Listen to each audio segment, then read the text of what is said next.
Alors, ma vision est que nous allons vers une nouvelle civilisation d'une plus haute qualité, centrée sur la solidarité, l'amour, le respect de la nature, une nouvelle relation au réel et entre nous.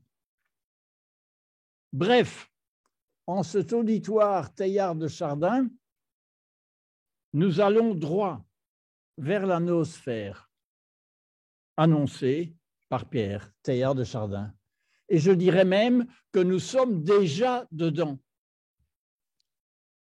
Nous sommes déjà dans la noosphère parce que nous commençons à voir les choses de plus haut. Nous commençons à voir les mécanismes que nous ne voyions pas avant. Et parce que nous sommes dans la noosphère, nous sommes très fâchés parce que notre conscience devient plus lucide. Le projet européen de Monnet, Schuman, Adenauer en 50 était essentiellement un projet de non-violence entre États. Ce n'était pas un projet économique. Il s'agissait de créer la première entité politique qui bannisse totalement la guerre entre ses États membres. Ce projet a réussi.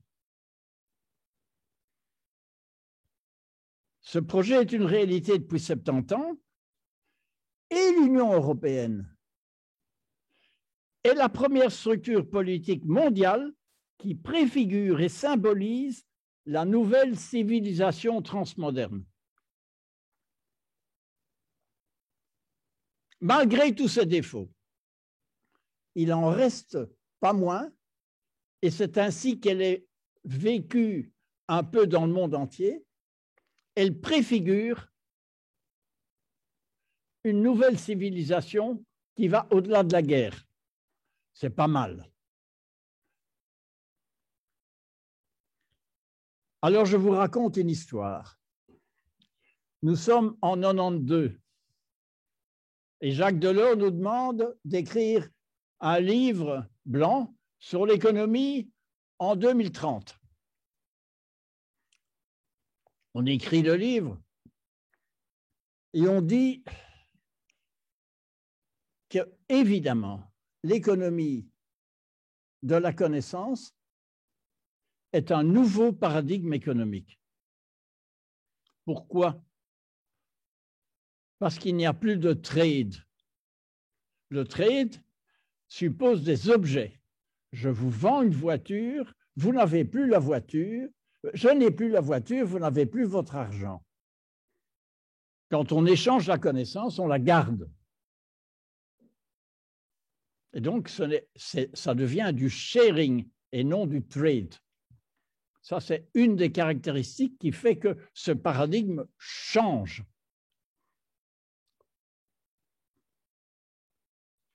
Nous proposions évidemment de changer le système de taxation et d'arrêter de taxer l'emploi pour taxer ceux qui ne travaillent pas au bien commun de l'Europe et de l'humanité, c'est-à-dire les spéculateurs et les pollueurs.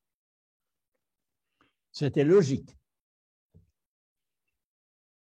Nous avions aussi dit que l'éducation et la formation professionnelle devaient changer, pas de 10% comme on fait aujourd'hui, mais de 180 degrés. Parce qu'on n'a plus besoin, évidemment, de cette éducation qui a très bien rendu service à la société industrielle, puisque la majorité de l'emploi allait basculer dans le monde post-industriel. Nous disions enfin que le modèle de développement de l'Europe devait être repensé.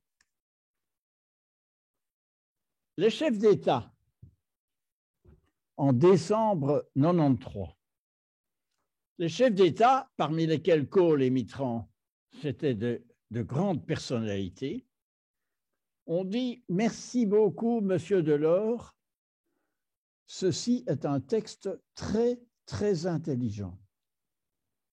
Mais on ne sait rien en faire. Parce que si on dit la vérité aux citoyens, on ne sera pas élu. Notre difficulté de politicien est de vendre le changement. C'est très difficile.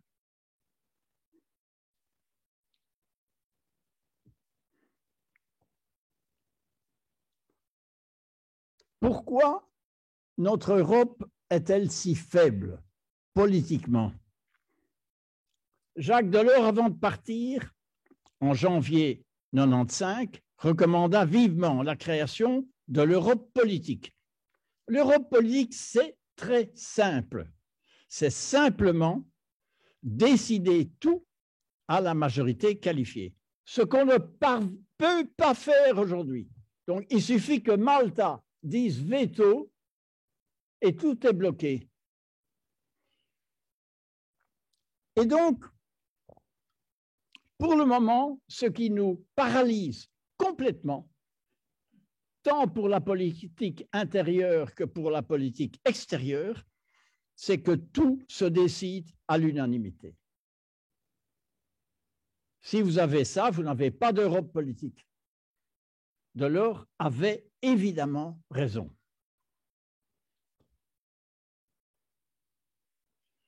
Pourquoi l'Union européenne est-elle à ce point haïe par les citoyens, ce qui n'était pas le cas il y a 20 ans? Depuis 20 ans, les lobbies qui n'entraient jamais dans notre bureau il y a 20 ans ont envahi les bureaux de la Commission, du Conseil et du Parlement. Ils représentent les intérêts des plus grands groupes financiers qui peuvent les payer. C'est normal. Mais il n'y a personne qui défend les intérêts des petites et des moyennes entreprises, des citoyens et de l'environnement. Et donc, la décision européenne, non seulement est à l'unanimité, mais elle est en plus pervertie par un déséquilibre démocratique créé par les lobbies. Ce ne serait pas très compliqué, à mon humble avis, de revenir à la règle implicite du temps de Delors, no lobby. Only advocacy, c'est-à-dire ceux qui travaillent pour le bien commun européen. Mais pas les gens qui défendent le sucre et les autres qui défendent les produits Monsanto qui tuent les abeilles, etc., etc.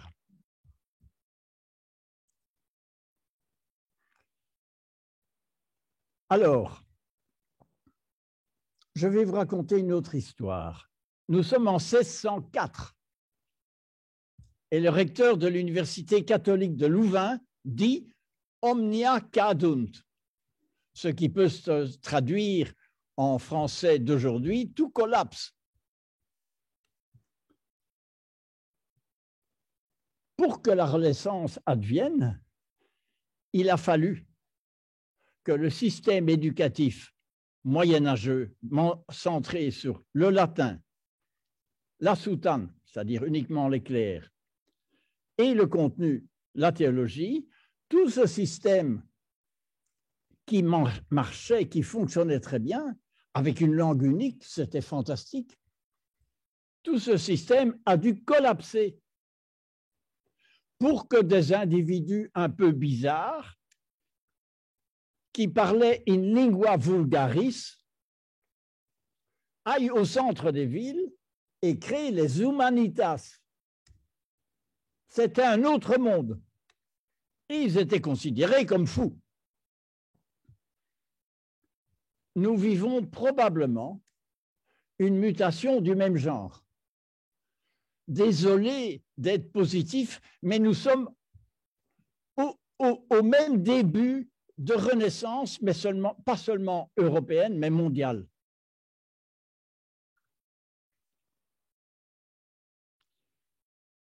l'Europe, désolé d'être positif encore, a un rôle irremplaçable à jouer dans cette renaissance mondiale transmoderne. Le transmoderne veut dire ceci: nous gardons les bonnes choses de la modernité, mais on les inclut dans une nouvelle vision qui est le retour de l'éthique et du sens. Ce qui aujourd'hui n'a pas de sens va collapser. Ce qui aujourd'hui n'a pas une qualité éthique va collapser, que ce soit les entreprises, les universités et les autres associations, les syndicats, etc. L'ordre des médecins. Le retour de l'éthique et du bien commun. Attention, le bien commun est une notion catholique. L'Amérique, qui est plutôt protestante, ne connaît pas cette notion. Mais la Renaissance va tourner autour du bien commun. Donc l'Europe, avec ses racines chrétiennes, mais aussi juives, etc., a un rôle à jouer dans le retour de l'éthique, du bien commun, de la fraternité humaine et du respect de la nature. Alors, je me permets d'attirer votre attention tout à fait spéciale sur la nouvelle politique de prospective appliquée et intégrative de la Commission von der Leyen. Et voilà, donc c'est comme 2020, 493 finales. C'est un texte remarquable.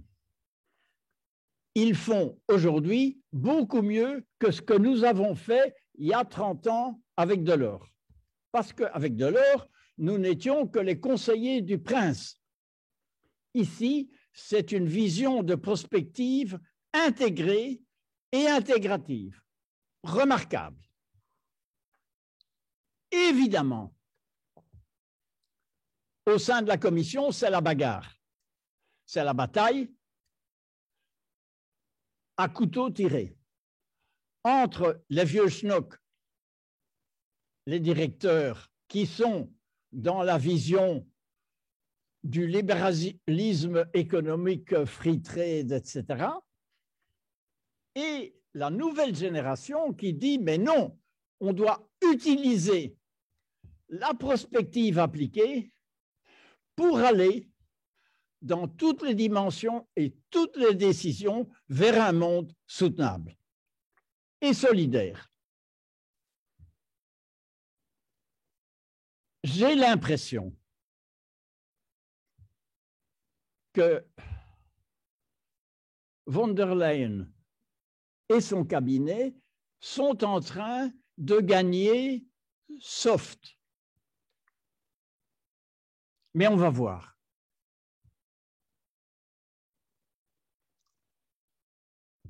Alors, je suis aussi personnellement convaincu que nous avons perdu la bataille des GAFA. Donc, il ne faut pas essayer de croire que nous pourrions rattraper les GAFA. Mais les GAFA sont en train de perdre la seconde bataille. La seconde bataille qui sera le cœur de la Renaissance mondiale, c'est le débat éthique, le débat du sens de la technologie mondiale. Et il faut reconnaître, parmi tous les défauts de la Commission, que le travail qui a été fait en 2005, le colloque sur les technologies convergentes, a été un excellent début et une excellente base sur laquelle von der Leyen s'appuie.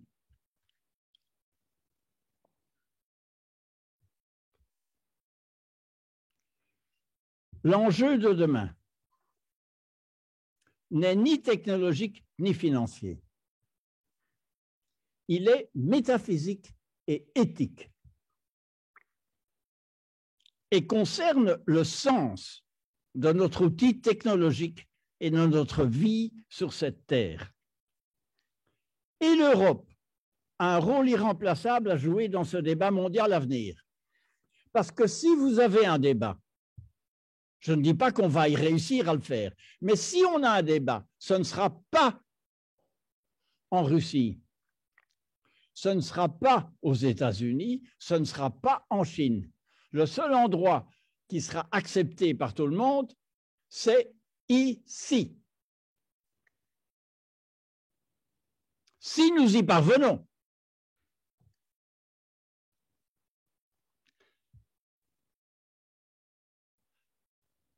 Et donc voilà ce que j'avais à dire.